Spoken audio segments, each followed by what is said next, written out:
Usher finally made an admission that has everyone buzzing. Singer Jaguar Wright claims that instead of only mentoring Justin Bieber, he gave him over to Diddy for 2 full days. Wright claims that Diddy had been attempting to get in touch with Justin for months, but had been unsuccessful. She even mentions a hospital visit, which is a nod to a grooming allegation Diddy faced from an ex-bodyguard named Gene.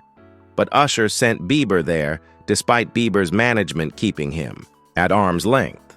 Then Usher took legal custody of Bieber and granted Diddy temporary guardianship for 48 hours. Wright notes that Diddy's attempts to approach a child already appeared predatory. Somebody would come out and just sue him. We need Usher. No, we do. We need a victim to come out and be honest about him. Because what I'm realizing is that he's going to fake the funk into the victim. He's just going to keep on sucking the devil's. And I don't know, with a baby, that pacifier, sometimes you got to pull it out. You know what I'm saying? And take it away. Right? When the baby's used to sucking on the pacifier. That motherfucker going to keep sucking on it until you do what? Till you take it out the mouth. Now it's going to scream and holler. But eventually it will get used to the fact that his mouth is no longer full with that object. And that it's time to just, learn how to live without it. He's been sucking on Diddy's a long time. If you don't mind me asking, because I know the topic is sensitive, what happened to Usher? I heard about some music executive from the industry back in Harlem. I heard it from some music executives back in Harlem. And I'm not going to speak on their name. They doing programs and everything like that. They may be doing something. They may speak on it themselves. But I heard it from some music executives. Where did you hear it? Bro, you know how people be talking and we was around some people, something like that. And then some people might say, yo, I don't F with that dude. And at the time, I didn't know who the F Usher was. You know what I'm saying? It was one of those type of situations. And one probably say, yo, man, I don't F with them niggas. I'm getting out that industry and everything like that. Puff sent this little kid to the hospital. How he sent him to the hospital? Man, nigga was bleeding from the butt. And that's what was said. But I didn't even have a name for the kid at the time. Then you heard it, and that's what happened. People look at Usher, they don't see that. They're not seeing the victim. They're not seeing that boy that got rushed to the hospital. They're not seeing what the intentions was in his heart when he took Justin Bieber there. Oh. Let's be honest. He took Justin Bieber there. Diddy had been trying to get to Bieber for a minute. And his management was backing him off. But it wasn't until Usher took over management and had guardianship and gave temporary guardianship to the diddler for 48 hours. Think about that. He had already been to the hospital. That situation that Gene was talking about. And you still took Bieber there. But you got custody of him first. Diddy had already tried. I know, and people know, that was around in that time that Puff and Usher did have a situation. And that situation led Usher to the hospital. Now I let Usher explain that to y'all. I let Usher tell that story. But how dare you say a man that groomed you, you gonna give him a pass? Someone made reference to the fact that Diddy trying to get at Bieber the way he was trying to get at Bieber was looking a little predatory. And then Usher came in and discovered it and managed him and got custody of him and promised to look after him. And then he sent him to the diddler. Does that sound like a good guy? However, the terrible things that Usher did to Justin that he is now willing to acknowledge began in October 2008, when Usher arrived at his office with a 14-year-old child named Justin Bieber, according to music executive Reid's memoir. Usher referred to him as a gift. He claimed that Bieber had an authentic voice, appearance, and magnetism. When the child was 12, Scooter Braun found Bieber on YouTube, but Usher introduced Reid to Island Records. The following day, Reid signed Bieber, claiming that his hair will become as well known as his. This is how Diddy initially obtained an innocent child. Justin Bieber to my office at 14 years old. Just by himself or with With his mother. Usher comes in and he starts to perform for me.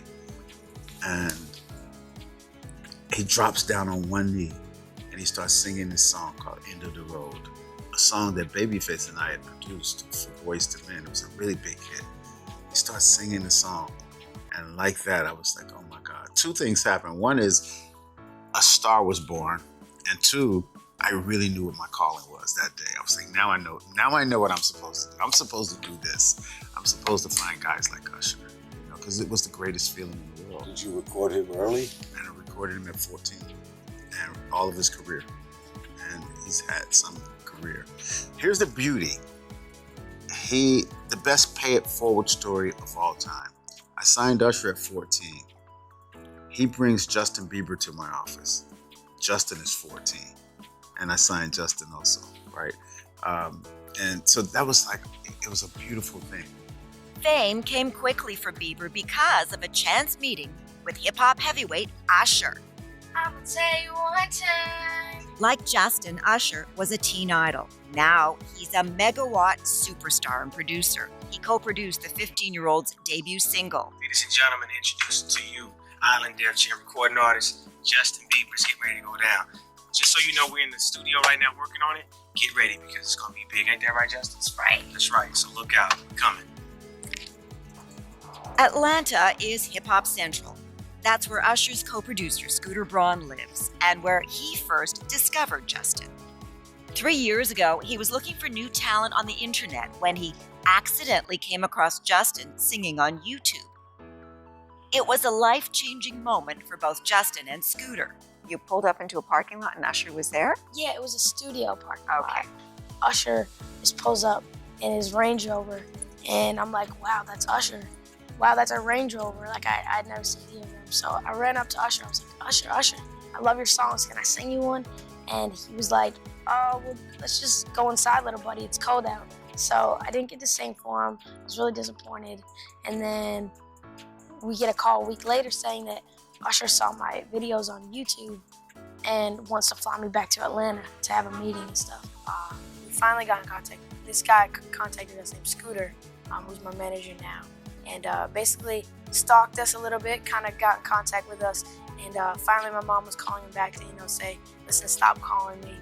And he was like, I really see a lot in your son. Like, I can help you guys. And my mom was really skeptical at first, but they ended up talking for a couple hours, and he knew some lawyers that we could talk to and stuff. So we ended up flying to Atlanta free of charge, just for him to, check us out and get to know us. And This is Scooter. yes, Yeah. Scooter, and we ended up signing a deal with Usher a couple months later. I think that there are so many kid stars that have fallen down the wrong path and that have been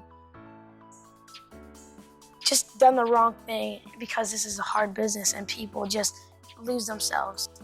This record came out, so many kids in America were wearing their hair like that. Every boy. As a matter of fact, when we did the X Factor, we must have had 10 kids come on with their hair like that, hoping that they get picked. And in November 2009, at the age of 15, Bieber was having a great time with his one time. Diddy and Justin approached the camera inside Puffy's house in a now viral video that we have all seen numerous times by now, and he informs the audience that he will spend 48 hours with Diddy, just a teenager and the man who had coached Usher, with no parents or label representatives. So check this out, yo. Justin, you ever seen the movie 48 Hours? Right now, he's having 48 hours with Diddy, him and his boy. They're having the times of their lives, like where we hanging out and what we doing. We can't really disclose, but it's definitely a 15-year-old's dream. I have been given custody of him. He signed to Usher. I had legal guardianship of Usher when You know, he did his first album. I did Usher's first album. I don't have legal guardianship with him, but for the next 48 hours, he's with me. So, yeah, and we gonna go full crazy. Crazy. I'm taking this out tonight. What you wanna do? What you wanna do over the next 48 hours? 48 hours, let's go. Let's just go get some grams. I'm big in your Rob. Yeah. No, I mean, to a lot of us, he's like a little brother. You know what I'm saying? He's not afraid to call and ask for advice. He's somebody that, in the industry-wise, the record industry is a strong family. And he's somebody that, you know, we definitely have our arms around. And we want to protect him because he's such genuinely a nice person besides his talent. You know what I'm saying? He's one of the greatest kids that you could ever know. Justin,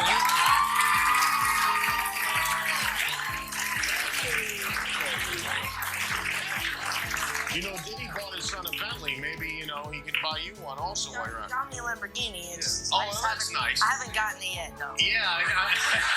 When is that coming, that Lamborghini? We talked about this last time. He had the Lamborghini for a day or two, and he had access to the house, and he knows better than be talking about the things that he does with Big Brother Puff on national television. I definitely feel protective of her. It was hard for me being that young and being in the industry, not knowing where to turn, and everyone, you know, telling me they love me and, you know, just turn their back on you in a second. So yeah, it's hard because I want her to know that, you know, she can count on me, but at the end of the day, I'm never gonna force myself to be in a relationship with her. It has to be natural, right? So I just kind of, you know, let her do her thing, and if she ever needs me, I'm gonna be here for her. But yeah, just protecting those moments because people take for granted encounters and Diddy's gatherings were more than just parties. They are eld freak-offs by prosecutors. Their filings indicate that these were videotaped orgies in which victims were occasionally forced to travel state lines or trafficked. When federal officials raided Diddy's houses, they found thousands of bottles of sex toys and baby oil lubrication, in addition to hundreds of videos. Following the formal after-party, celebrities would depart, and the freak-off would start. Diddy, and a very different group of participants. No celebrity. Quote, Combs and other members and associates of the Combs enterprise wielded the power and prestige of Combs' role at the Combs business to intimidate, threaten, and lure female victims into Combs' orbit, often under the pretense of a romantic relationship. Combs then used force, threats of force, and coercion to cause victims to engage in extended sex acts with male commercial sex workers that Combs referred to as, among other things, freak-offs. Freak-offs were elaborate and produced sex performances that Combs arranged, directed, pleasured himself during, and often electronically recorded. Oh man, you got some visitors, dog. We're seeing that large presence. New video, Diddy slowly pacing outside Miami's private jet facility at 3 p.m. yesterday via TMZ as Homeland Security raided mansions on both coasts from his $35 million waterfront estate in Florida to Beverly Hills. I'm outside Diddy's $40 million pad. It's quiet now, but yesterday, media, SWAT vehicles, dozens of armed officials and investigators descended on the property, seizing boxes of evidence and putting his sons Christian and Justin in handcuffs. They were reportedly detained and released. So what does this raid mean for Diddy and any evidence against him? Law enforcement had enough to get the search warrant. They maybe even have enough to get an indictment, and if so, I expect Diddy to be arrested in a matter of days. It would be disastrous if Bieber appeared on any of those recordings, even in the background. Diddy's attorneys maintain that everything was agreed upon and lawful, but that defense is only effective if no youngsters show up. If Usher acknowledges that he housed a 15-year-old beneath Diddy's roof, he may be subject to allegations of mistreatment or worse. Wright's accusation is so explosive because of this. It implies that Usher did it despite being aware of the risk. If he's bigger than Diddy, and he's not none of the names that I said, probably so. But then they say he was young too. Yeah, they say he was young. Let me get his name right. hope it ain't the Bieber.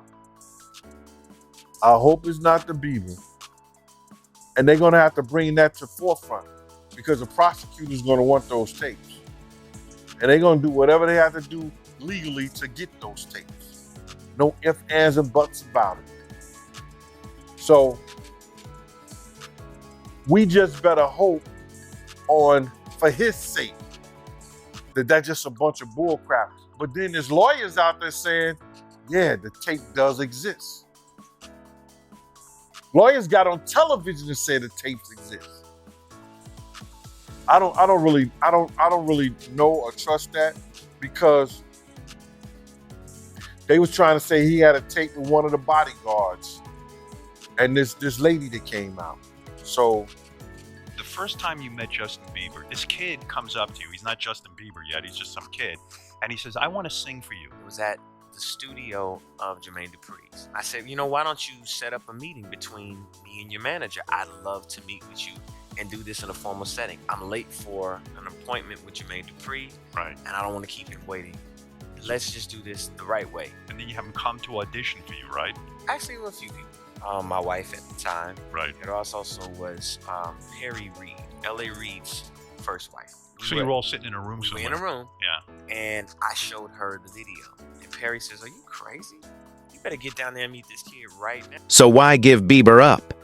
According to several insiders, Usher felt obligated. After all, when Bieber's voice cracked, Diddy persuaded L.A. Reid to keep him around. When Bieber's voice shifted pitch in 2010, it almost put an end to his early career. The contract was preserved when Reid wanted to move on, but Diddy advised him to wait to get a vocal coach and give Bieber some time. It now becomes a part of the tale and serves as a link between the three guys. That background complicates Wright's assertion. It remains in the realm of rumors in the absence of a tape or a sworn statement from Usher or Bieber. But it adds up. We have Usher's own mentorship story. Diddy has publicly boasted about having sleepovers with teenagers. Wright's bombshell is here. Good to see you, brother. Congratulations. Thank you. Thank you. This is a culmination of a lot of work. I know from behind the scenes, this man signed Justin once Usher brought him along to him, and you made the right decision, clearly. Yeah, looks like it, right? I don't know if I make great decisions every day, but that day, I must have been in a great mood. Take us to that meeting, that first time when you saw Justin in your office. He something. Well, he walked in with Usher. Usher called and said, I have something really special for you. I have a gift for you. And he brought Justin in. Justin had a guitar. He played the piano. He sang for me. And I thought it was amazing. And it was a no-brainer. It really was, right? What's ironic is the fact that most record labels passed on him the first go-around. See, no one told me that. They were very smart not to tell me that, because if I didn't know, if I knew that we weren't first, I wouldn't have signed it. Isn't that funny how the record business is? Yeah, a lot of egos. What's up, guys? This is Justin Bieber. Hey, what's up, guys? This is Justin Bieber here. Hey, guys, I'm Justin Bieber. Wait, you guys are on my page. You know who I am. So I just wanted to thank you guys so much for all your support. You've been truly amazing. I wouldn't be in this place without you. I just wanted to say thank you to everybody for all the support. You guys have been, amazing. So I want to thank all my British fans for all your support. You guys are amazing. Yeah, man. Shout out. Yeah.